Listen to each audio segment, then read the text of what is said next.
Olá pessoal, estou aqui mais uma vez para fazer mais um vídeo para este canal. No vídeo de hoje eu trago o seguinte tema: quem é o Deus de Tito 2,13? Acredito que esse texto é um dos textos mais debatíveis quando se trata de cristologia. Quando as pessoas vão estudar, né, ou vão debater sobre Cristo ser Deus, normalmente esse texto ele é bem citado. Os trinitários acreditam que esse texto ele prova que Jesus ele é Deus. Quando fala Jesus é Deus, não quer dizer que ele é o Pai, mas que ele tem a divindade do Pai, certo? A mesma divindade. Por outro lado, os arianos, né, ou os unitários, eles defendem a outra ideia que se tem acerca desse texto. Aqui temos um debate de tradução, e é nesse campo que eu quero entrar. Não quero entrar no mérito da discussão teológica em si, se Cristo ele é Deus ou se ele não é. Isso eu deixo aí para vocês que gostam de ficar dias debatendo sobre isso. Mas eu vou falar aqui uma ideia do ponto de vista gramatical, do ponto de vista da língua grega, beleza? Então, vamos lá, mas antes que eu comece aqui a falar um pouco sobre este assunto, se inscreva no canal se você não é inscrito, deixe o seu like, ative o sininho das notificações e também, caso você queira estudar grego do Novo Testamento, ou estudar hebraico, ou fazer um curso de teologia à distância, é só falar comigo aqui na descrição desse vídeo, tem o meu WhatsApp, você pode pegar aí e se comunicar comigo, beleza? Então vamos lá. Aqui a Bíblia Ara, certo? A tradução Ara, ela vai dizer o seguinte, ó: aguardando a bem-aventurada esperança e o aparecimento da glória do nosso grande Deus e Salvador Jesus Cristo.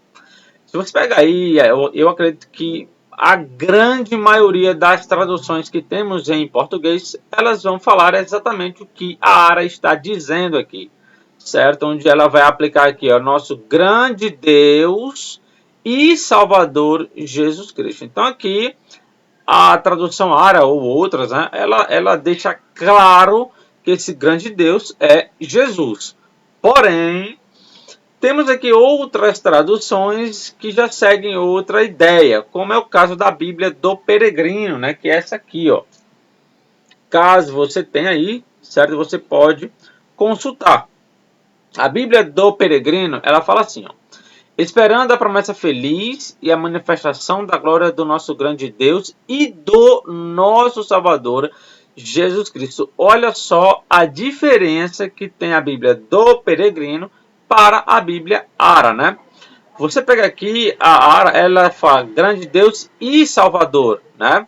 Aqui não, ela fala nosso grande Deus e do.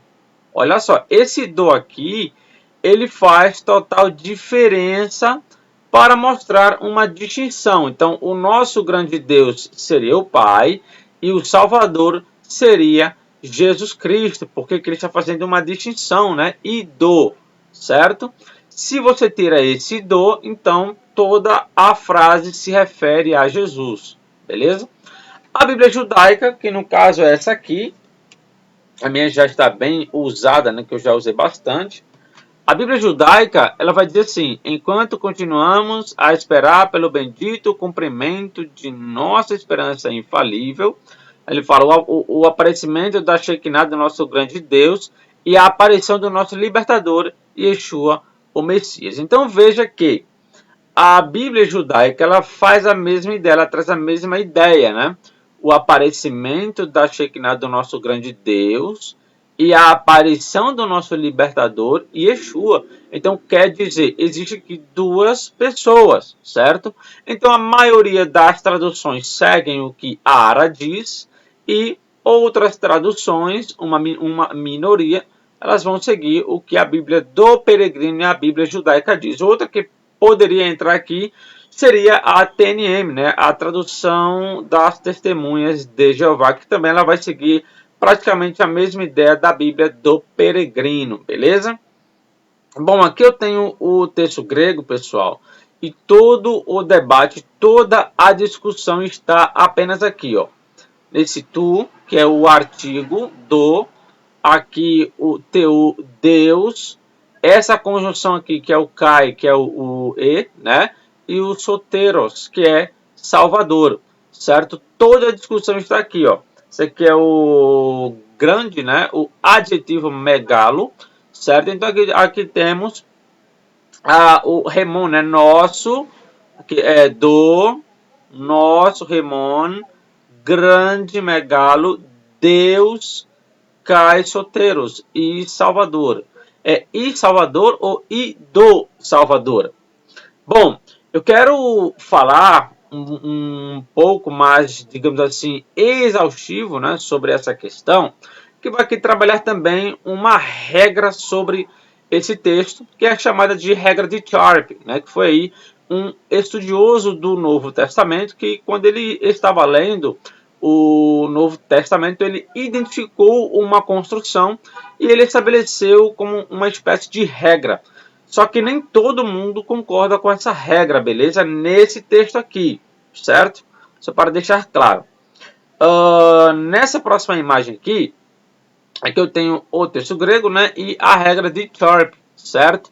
Onde ele vai estabelecer uma regra sobre isso. Olha o que é que ele diz, olha o que é que a regra fala, né? Ela fala o seguinte: quando a partícula cai, que é essa conjunção aqui, ó, o e, né? Que no caso é essa aqui que está no texto. Então ele vai dizer, quando a partícula cai, conecta dois nomes no mesmo caso. Dois nomes podem ser substantivos, adjetivos ou particípios. Ou seja, se tiver um particípio, essa conjunção aqui, e outro particípio no mesmo caso, o caso pode ser nominativo, genitivo, acusativo, não importa, tem que estar no mesmo caso. Quando isso acontece, e esse nome ele é de descrição pessoal, se refere a ofício, dignidade, afinidade ou conexão, atributos, propriedades ou qualidades boas ou más, e se o artigo ou qualquer uma de suas formas declináveis, como aqui você tem a forma declinável no caso genitivo, né? Aí ele fala preceder o primeiro substantivo ou particípio, e se não se repetir o artigo antes do segundo nome ou particípio, o último sempre se relacionará à mesma pessoa expressa ou descrita pelo primeiro nome ou particípio. Então, o que Sharp está falando é o seguinte, olha, quando temos um artigo definido, um substantivo, ou particípio ou adjetivo, e temos de novo uma conjunção, e o artigo não se repete no outro substantivo, então a ideia é que essa frase se refira à mesma pessoa, certo? Só que nessa regra de Sharp, ele diz que nomes plurais não estão inclusos nessa regra, nomes impessoais, nome próprio ou títulos. Quando se tem algum desses fatores aqui, não se enquadram na regra. Por que que títulos não se enquadram?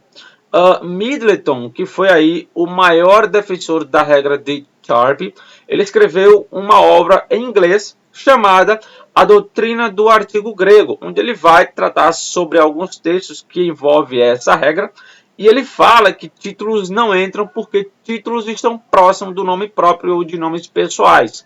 Então, ele está excluído da regra, tá? Então, vai ser basicamente isso. Aí, o que acontece? Algumas pessoas, elas discordam da regra de Sharp, mas a discordância está apenas em Tito 2,3 e o 2 de Pedro 1,1, certo? Eu não vi ninguém discordar dos princípios que Sharp ele estabeleceu em outros textos.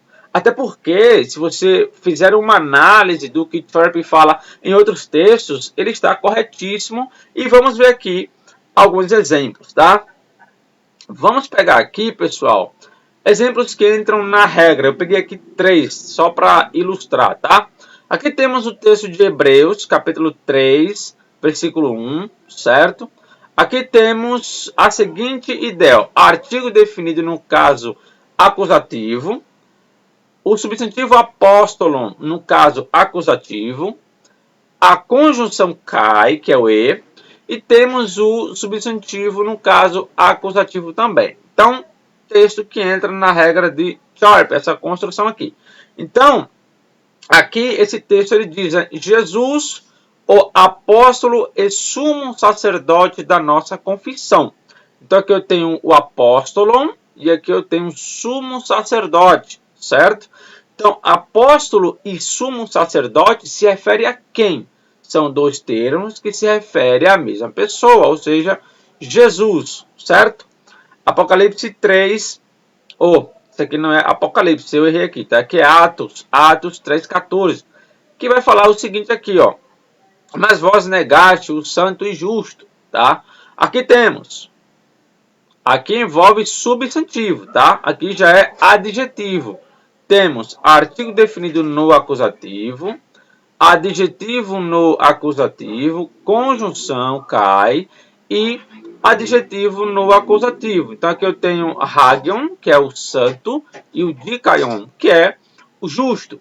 Então eu tenho, mas vós negaste o santo e justo. Quando fala santo e justo, se refere à mesma pessoa, certo? Ninguém discorda disso. Então o princípio da regra de Sharp ele está correto, porque eu não vi ninguém chegar e dizer que Hebreus 3:1 não se refere à mesma pessoa, ou Atos 3:14, ou outro texto como aqui, que já envolve particípio, né? Em Apocalipse 22, versículo 8, que vai falar aqui o Ho-Akuon Kai Blepon, né? Que é o que ouve e vê. O que ouve e vê é a mesma pessoa. Quem? João. Aqui, ó. Cagou e eu, Ioannes, que no caso é e eu, João, Ho-Akuon Kai Blepon, né? O que ouve e vê. Então, ele ouve e vê. Então, é a mesma pessoa. Certo? Então, esse exemplo aqui, ele se enquadra nos princípios que Sharp ele viu, né? Ele notou isso dentro do Novo Testamento. E no Novo Testamento, essa ideia aqui que ele coloca, né? Você tem mais de 80 construções assim, onde se enquadra perfeitamente na regra de Sharp. Então, assim, a disputa não é necessariamente a regra, pelo que eu noto. A disputa é o texto de Tito 2,13, certo? Só que não é tão simples assim como se imagina. Eu vou mostrar aqui outras questões que vocês vão entender melhor, tá? Aqui temos exemplos que não entram na regra, tá? Aqui envolve uma ideia impessoal, como eu mostrei, né? Onde termos impessoais eles não entram na regra, tá? Então aqui temos Efésios 3:18, né? To platos kai mekos kai batos kai rupsos, né? Então temos a largura e comprimento, e altura e profundidade. Olha a estrutura. Artigo, olha só, o artigo ele está apenas no primeiro termo, né? No primeiro substantivo neutro. Aqui é tudo neutro, tá? No mesmo caso. Então, a linha onde você olha esse texto, ele está dentro da regra, certo? Só que como é impessoal, então não aplica, porque quando ele fala aqui, a largura e comprimento, altura e profundidade já são coisas distintas, né? Largura é uma coisa, comprimento é outra coisa, altura e profundidade também são distintos, certo? Outro exemplo, Mateus 3:7, onde já envolve termos pessoais no plural, que também não entra na regra. Olha só, você tem um artigo, substantivo, conjunção, substantivo, né? O princípio ele é da regra de Sharp, mas ele não se aplica à regra. Por quê? Porque envolve termos plurais. E aqui temos os fariseus e saduceus, que eram dois grupos distintos, né? Então temos isso aí, certo? Outro exemplo aqui, quando envolve nome próprio, tá? Aqui em Mateus 17:1, olha só, o artigo ele está apenas no primeiro substantivo Petron, né? Que é Pedro. E aí vai conjunção, nome, né? Então temos aqui a Pedro e Tiago e João. Pedro, Tiago e João são três pessoas distintas, logo nome próprio não entram na regra. Até porque o nome próprio por si só ele já define uma pessoa exclusiva, né? Fala Marta e Maria, são duas pessoas distintas, certo? Então, dito isto, o que acontece? Agora vamos ver onde é que as outras pessoas que discordam da regra D Sharp, elas argumentam, certo? Para tipo, invalidar a regra D Sharp. Bom, aqui temos o texto de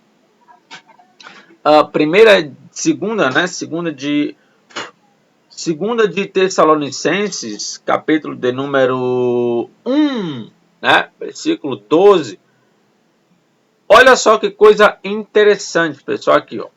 Você tem aqui, ó, artigo definido, certo? Você tem aqui substantivo, conjunção e substantivo. Olha, caso genitivo, caso genitivo, caso genitivo. Ou seja, os substantivos estão todos no mesmo caso, certo? E temos a conjunção cai. Então, só que quando você vai consultar as traduções, você pode pegar qualquer tradução em português, tá? Eu vou ler aqui na... Vamos pegar aqui uma tradução aqui, vou pegar a Almeida do século XXI. Olha como ela traduz, ó. Eu vou pegar daqui, tá? Que é o segundo, né? O Kataten Harin Tuteu Remon Kai Kiriu Jesus Cristo, certo? Olha como ela traduz, segundo a graça do nosso Deus e do Senhor Jesus Cristo. Então aqui, aqui você vê que existe um do, certo? Olha só, segundo, que é o Catar, né?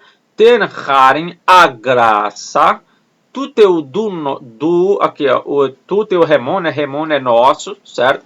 Segundo a graça do nosso Deus e do Senhor. Então quer dizer, se você pegar, é a mesma construção de Tito 2,13. E aqui tem esse do. Aqui tem uma distinção, né? Onde você vê a graça do nosso Deus e do Senhor Jesus Cristo. Ou seja, são duas pessoas. E a construção é a mesma de Tito 2,13. E as traduções em português fizeram essa tradução, né? Separando, só que não fizeram isso em Tito 2,13, certo? Então, com esse argumento, digamos, os opositores da regra de Sharp, eles dizem que esse texto ele anula a regra de Sharp para Tito 2,13, porque a construção é a mesma e aqui os tradutores fizeram uma distinção, certo? Outro exemplo seria aqui, né? Quando você tem ente basileia, né? Tu Christu caeteu, que no caso é no reino de Cristo e de Deus.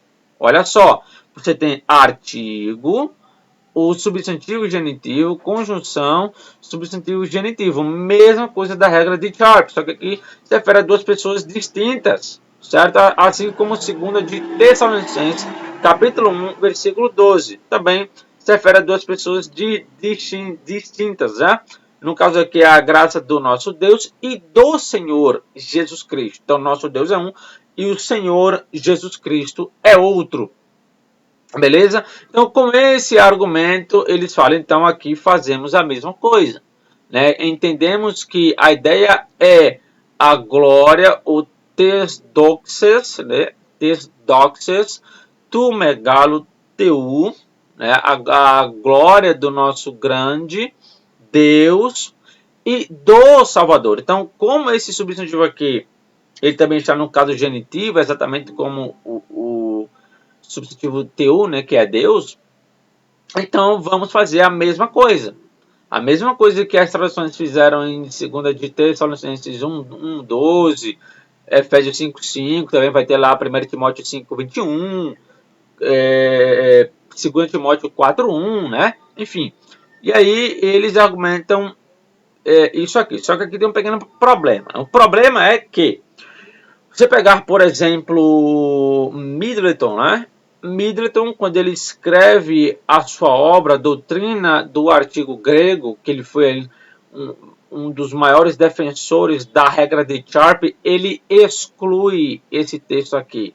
Ele exclui Efésios, ele exclui Timóteo. Por quê? Porque ele fala que, segundo de Tessalonicenses 1:12, o segundo termo é Kyriou. Kyriou é um título, ou seja, não entra na regra de Sharp. Logo, mesmo tendo a mesma construção gramatical, né, a mesma linha de artigo, substantivo, conjunção, substantivo, não entra porque aqui você tem um título.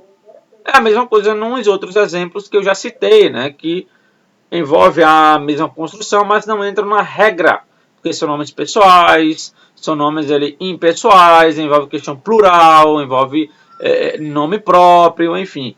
E aí, Middleton ele vai dizer que como Quiril ele é um título, logo ele está próximo de um nome pessoal, certo? De um nome próprio, então ele não entra na regra também.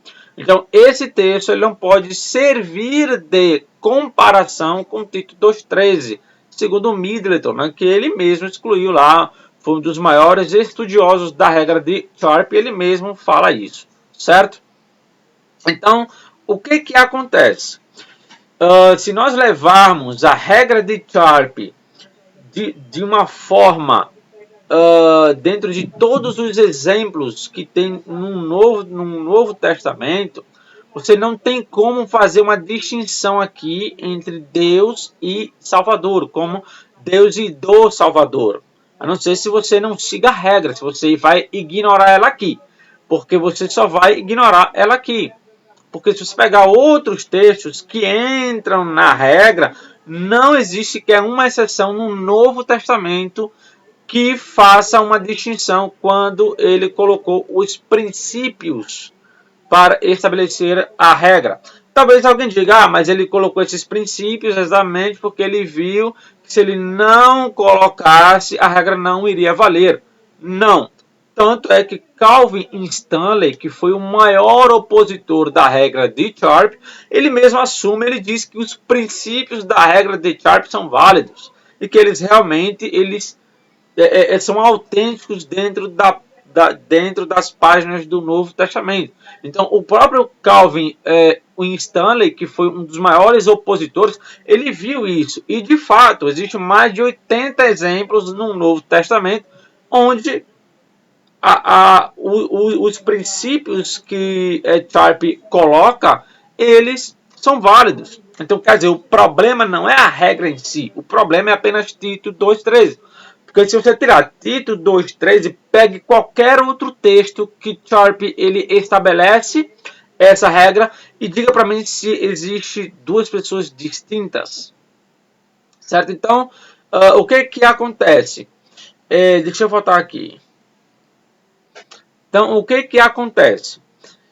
Se eu for pegar a regra de Sharpe e falar assim, olha, talvez essa regra seja um pouco meia, né, digamos assim, duvidosa e tal, como o Winer Milton fala, né?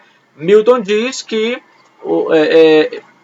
o debate de Tito 2,13 ele deveria deixar em aberto para os gramáticos discutirem. Porque ele fica, como se ele ficasse um pouco meio assim com a regra de Sharpe. E ele foi um dos maiores eruditos do Novo Testamento, tá?